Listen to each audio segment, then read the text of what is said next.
Héctor es un gran amigo de hace muchos años, compañero de un montón de luchas.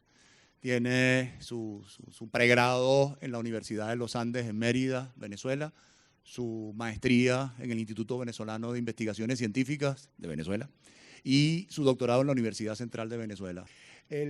Con eso les quiero decir que es un expositor de lujo que nos ofreció que hoy, muy cerquita del cumpleaños de los 100 años, nos podría echar el cuento de qué es eso de la teoría de la relatividad general y sobre todo cómo se come. Muchísimas gracias, Héctor, por aceptar la invitación y el piso es tuyo, que dicen los gringos.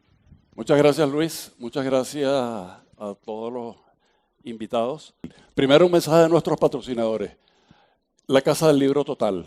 A ellos muchas gracias por aceptar este espacio que ha coordinado Luis desde hace un tiempo. Tuvieron la visión, la tolerancia, el buen gusto de ceder este espacio para esta actividad. Insto a todos a que vengan casi independientemente del tema, es los segundos miércoles de cada mes. Luego, al Café Científico que coordina Luis. Y finalmente, Astronomía al Aire, que es el blog y los programas radiales y el proyecto de divulgación científica que de alguna manera es la culpable de que estemos aquí en Bucaramanga. Sigan las cuentas de Twitter que están ahí y estén pendientes. Y de todos modos no será la primera propaganda que le voy a hacer al blog de Astronomía al Aire.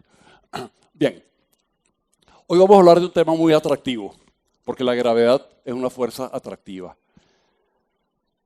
El tema nos convoca aquí por lo que dijo Luis, quien por tan elogiosas palabras comprenderán que es muy amigo mío. Únicamente a los amigos se les perdona tan buenas palabras. Entonces vamos a hablar de la gravedad, vamos a hablar de las teorías de gravedad. Y hablar de la teoría de la gravedad significa situarnos directamente en la imagen de Newton y de Einstein. Yo quiero explicar el porqué de cada teoría, de las diferencias en actitud, en punto de vista de cada teoría. La primera, históricamente, fue la teoría de Newton en 1687.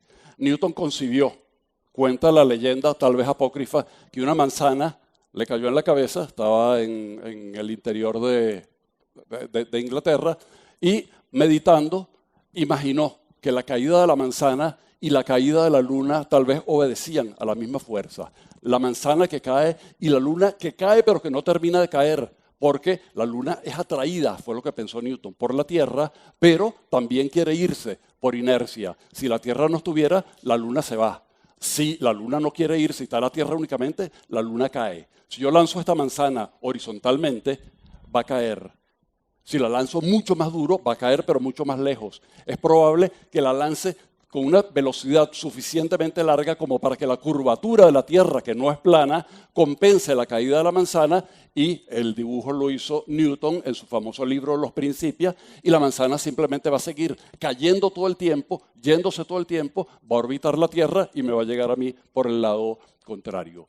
Newton hizo algunos cálculos y se dio cuenta que la fuerza que atrae la manzana y la obliga a caer es la misma fuerza que atrae a la luna y la obliga a no caer sin orbitar. Y unos cálculos sencillos le dieron la clave de que la fuerza era directamente proporcional al producto de las masas y inversamente proporcional al cuadrado de la distancia que separa a la luna de la Tierra o a la manzana de la Tierra o a la Tierra del Sol. Que cualquier par de masas siente una fuerza entre ellas que está dado por la expresión que está aquí. La constante G se averiguó varios años después por Cavendish y es un número muy pero muy pequeño. ¿De acuerdo? ¿Cuáles fueron los grandes éxitos de la teoría de Newton? Primero, explicó lo que Galileo ya sabía de la caída de las manzanas, es decir, la gravedad en la superficie de la Tierra. La explicó suficientemente bien. Y como vamos a ver, ese es el signo de una buena teoría, que albergue los resultados de las teorías relativamente exitosas anteriores. El movimiento de las manzanas se conocía bien. Newton, con su ley de fuerzas, comprendió ese movimiento. pero también la esfericidad de los astros. Los astros son esféricos, el Sol, la Luna, la Tierra, los planetas, las estrellas son esféricos gracias a esta fuerza de gravedad que ala a todas partes, entre ellas la propia autogravedad, y la solución de compromiso es una esfera. Las mareas que 2 veces al día ocurren es producto de la fuerza de gravedad. La maquinaria del sistema solar, Newton con esto descifró la precisa maquinaria de cómo funciona el sistema solar, de cómo los planetas orbitan en elipses al Sol, de cómo la Tierra da vueltas alrededor, la Luna da vueltas alrededor de la Tierra, las lunas de Júpiter orbitan a Júpiter, de los eclipses que van a ocurrir, de los satélites, de los cometas que van a pasar, de los asteroides. Toda la delicada maquinaria del sistema solar fue englobada en esta fórmula. Y un astrónomo francés, Le Verrier, llevó a la teoría de gravitación universal de Newton a la gloria cuando logró predecir con papel y lápiz la existencia de un planeta hasta entonces inadvertido, Neptuno. Ocurre que la órbita de Urano no estaba diciendo lo que la ley de gravitación universal decían.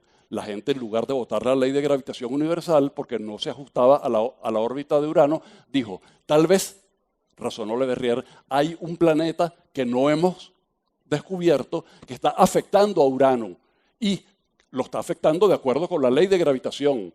De modo que es la ley de gravitación salvando a la ley de gravitación. Calculó y predijo dónde debía estar Urano y a los poquitos días apareció Urano en la localización muy cercana de donde había predicho Le Verrier.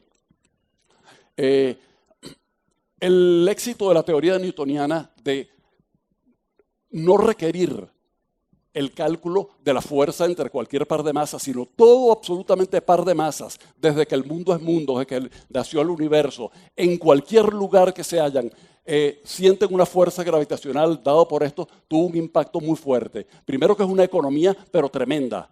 Todo par de masas se atraen de acuerdo con esta fuerza. El éxito empírico que tuvo todo el sistema newtoniano tuvo un impacto cultural en las élites culturales de la época tremendo. La gente hasta llegó a pensar que las matemáticas que lograban explicar de manera tan eficiente el mundo natural podían resolver las disputas fronterizas, los líos entre los vecindarios y hasta los conflictos matrimoniales. Como sabemos, eso no fue así. Fue una teoría tremendamente exitosa, pero siempre hay un pero, había algunos detalles. Si le hubiéramos preguntado a Newton, Sir Isaac, ¿y qué es la gravedad? Silencio del otro lado de la línea. Newton, ¿qué es la gravedad? Newton no podía responder esa pregunta, él se la planteó. ¿Sí? Y Newton, acostumbrado al mecanismo de que las fuerzas se transmiten de un cuerpo a otro directamente, no podía entender cómo cuerpos tan distantes como la Tierra y la Luna, o la Tierra y el Sol, podían ejercerse a través del vacío, a través de la nada, una fuerza. Newton no tuvo respuesta para eso. Newton no sabía qué era la gravedad. Dijo, hipótesis non fingo, no formulo hipótesis. Solo sé que si yo digo que la fuerza es de esta forma, yo la describo. A partir de ahí comenzó en la física la tradición de que las ecuaciones eran lo importante y no había que preguntar demasiado. Las matemáticas imponiéndose en la descripción del mundo. Pero hay más. La órbita de Mercurio tenía una pequeña desaveniencia con lo que decía la teoría de Newton. La elipse de Mercurio giraba un poquito, muy lentamente. Luego vamos a hablar de ello y por tanto no voy a decirlo. Hubo gente que intentó salvar la teoría de gravedad diciendo que en lugar de ser como 1 entre r al cuadrado, era 1 entre r a la 2,000, casi 2. O un poquitico más de 2. Curiosamente, la persona que lo propuso, como es casi la teoría de Newton, el hombre se llamaba casi igual que Newton, se llamaba Newcomb. Pero el verdadero pecado original que tenía la teoría y que fue lo que obligó a Einstein a elaborar una nueva teoría de gravedad es que la gravedad se transmite, de acuerdo con la teoría de Newton, instantáneamente. No hay en la fórmula de la ley de gravitación universal un concepto de tiempo, un concepto de que algo se propague. De modo que si el Sol se estremece, aquí en la Tierra sentiríamos el estremecimiento gravitacional del Sol instantáneamente, pero también Júpiter, que está muchísimo más lejos, y todos los planetas. Pero Einstein mismo sabía que la velocidad límite en el universo es la velocidad de la luz. La gravedad no puede transmitirse instantáneamente porque supone una velocidad infinita. Bien, vamos a hablar un par de cositas muy rápido sobre la gravitación como fuerza. Primero, es muy débil. ¿Qué significa muy débil? ¿Muy débil respecto a qué? Muy débil respecto a la fuerza eléctrica, por ejemplo. Si ustedes ponen dos protones, uno aquí y otro acá, como ellos tienen masa, se atraen con esta fuerza gravitacional. Como ellos tienen carga iguales, se repelen con esta fuerza eléctrica. La fuerza eléctrica no es 10 veces más grande que la gravitacional, no es 1000, ni 10.000, ni 10 millones de veces más grande. Es este número más grande. 10 a la 39, y para que no lo sepan, y lo voy a usar en varias ocasiones, 10 a la 5 significa un 1 con 10 5, es decir, 100.000. 10 a la 14 significa un 1 con 14 ceros, es decir, 100 billones, etcétera, etcétera. Bien, entonces es muy débil. Por eso la fuerza de gravedad no entra en la descripción de los átomos ni las moléculas, porque la fuerza eléctrica es mucho mayor. Y uno podría decirse, ¿y cómo nos mantiene aquí? Es que precisamente por eso es que las masas que atraen son sumamente grandes. Las estrellas son tan grandes y tan masivas porque la gravedad es muy débil y hace falta muchísima materia para que en el interior se creen temperaturas adecuadas que hagan que las estrellas brillen. Bien, los cuerpos caen en la gravedad con la misma aceleración. Eso significa que si yo dejo caer esta manzana y este papelito, van a caer iguales. Pero eso no es así. Porque hay aire. Pero el aire no es un fenómeno gravitacional. Si yo quito el aire, ellos van a caer igual. Si no me creen, en lugar de una manzana, háganlo con este papelito y esto. Obviamente, la fuerza de fricción del aire va a afectar más a esto que el cuaderno. Pero si yo lo monto así, caen exactamente iguales. ¿Okay? Si no lo creen, viajen a la Luna y hagan lo que hizo el astronauta en la Luna. Entonces los cuerpos caen, esa es la teoría de Galileo. Como vamos a ver, esa igualdad de la aceleración independiente de la masa, que todos los cuerpos, prescindiendo de la masa que tengan, caen iguales en un campo gravitacional, va a ser fundamental para Einstein. De modo que la gente ha intentado corroborar eso con mucha precisión. Aquí hay un gráfico que muestra a través de los años, desde Newton, que le preocupó el problema, se ocupó mucho del problema y haciendo experimentos con péndulos, supuso que caían iguales en una parte en 1000, una precisión de una milésima. La precisión ha aumentado y ya anda por 10 a la 16, 10 a la 18. Hay experimentos donde los experimentales intentan fijar límite a la precisión de en qué medida dos cuerpos de masa distintos caen iguales en un campo gravitacional. Bien, Einstein tuvo el pensamiento más feliz de su vida. Fíjense bien, intento describir, no fue que Einstein apareció un día y se preguntó, ¿por qué no creo una teoría de la gravitación? No, había una razón para crearla, y es que la teoría de Newton violaba el hecho ya consumado, el hecho conocido de que la velocidad de la luz era la velocidad máxima. Había una razón conceptual, era una urgencia teórica de construir una nueva teoría de gravitación. La teoría de Newton no estaba arrojando ningún tipo de desavenencias ni de diferencias con la observación. La rotación de Mercurio era un error de 1.000.000.000ª. Era un error muy pequeño y nadie pierde un amigo por una cantidad tan pequeña, ya se vería. La teoría de Newton aprendió a convivir con eso, ya se verá. En el camino se enderezan las cargas. Einstein decide crear una nueva teoría porque la de Newton tenía un problema conceptual. El pensamiento más feliz de su vida es que Einstein dijo, ¿qué pasa si yo me dejo caer de un edificio con estas dos manzanas? Como las manzanas caen igual que yo las voy a ver en reposo frente a mí. ¿Ok? Van a ser exactamente igual. Si yo le doy un empujoncito, ella se va a trasladar. Las manzanas caen exactamente como yo, de modo que la gravedad en un sistema de caída que libre no funciona. La gravedad es eliminada localmente. Luego hablaré qué significa localmente. De la misma manera, alguien que esté en un cohete y el cohete es acelerado, no que vaya muy rápido, sino que es acelerado, va a sentir un peso, que es el peso que le ejerce el piso, la fuerza que le ejerce el piso, porque el cohete quiere ir más rápido y el hombre por inercia quiere quedarse donde está. Él va a pesar, si la aceleración del cohete es de 10 metros sobre segundo al cuadrado, él va a pesar los 70 kilos que pesa. Si él deja caer un par de manzanas, alguien que esté afuera va a ver que las manzanas se quedan quietas y es el piso del cohete el que les llega por debajo simultáneamente. ¿Okay? Por eso la urgencia de verificar que los cuerpos caen independientemente de la masa en un campo gravitacional. Entonces, gravitación y aceleración son sinónimos, son muy parecidos. La única diferencia, como vamos a ver, es que si yo me dejo caer mucho tiempo, estas dos manzanas, en lugar de quedarse paralelas, como se quedarían en el cohete, como ellas van hacia el centro de la Tierra, y el centro de la Tierra es una dirección que aquí es diferente, acá muy pequeña, pero las manzanas se van a ir juntando. ¿De acuerdo? Porque ambas van al centro de la Tierra. Ambas siguen una línea vertical y la vertical allá y la vertical allá no es exactamente la misma. Si la distancia es muy corta, son casi la misma.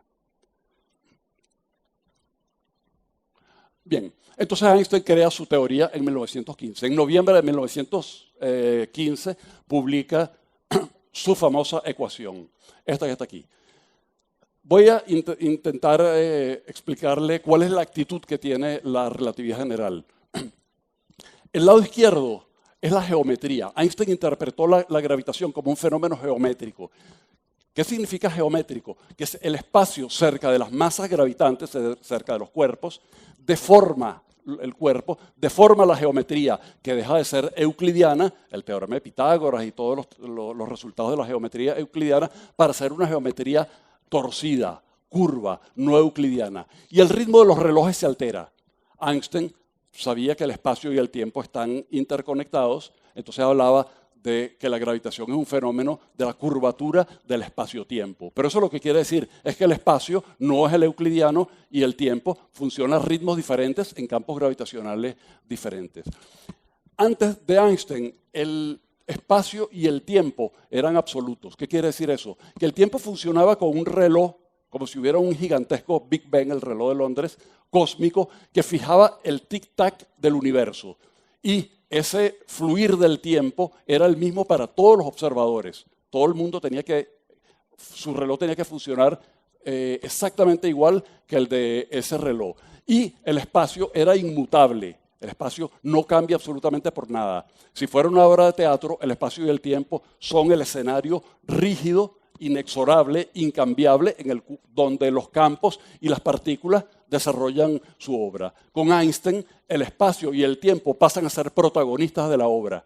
¿Okay? Son cosas que hay que calcular, son cosas que dependen de las circunstancias físicas, dependen de los avatares, de la cantidad de materia que haya, de cómo se mueve la materia, así va a ser el espacio y así va a ser el tiempo.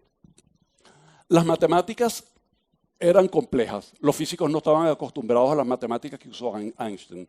Afortunadamente, habían sido desarrolladas unos 60 años antes por Riemann y otros matemáticos. Einstein simplemente la aprendió después de arduo esfuerzo.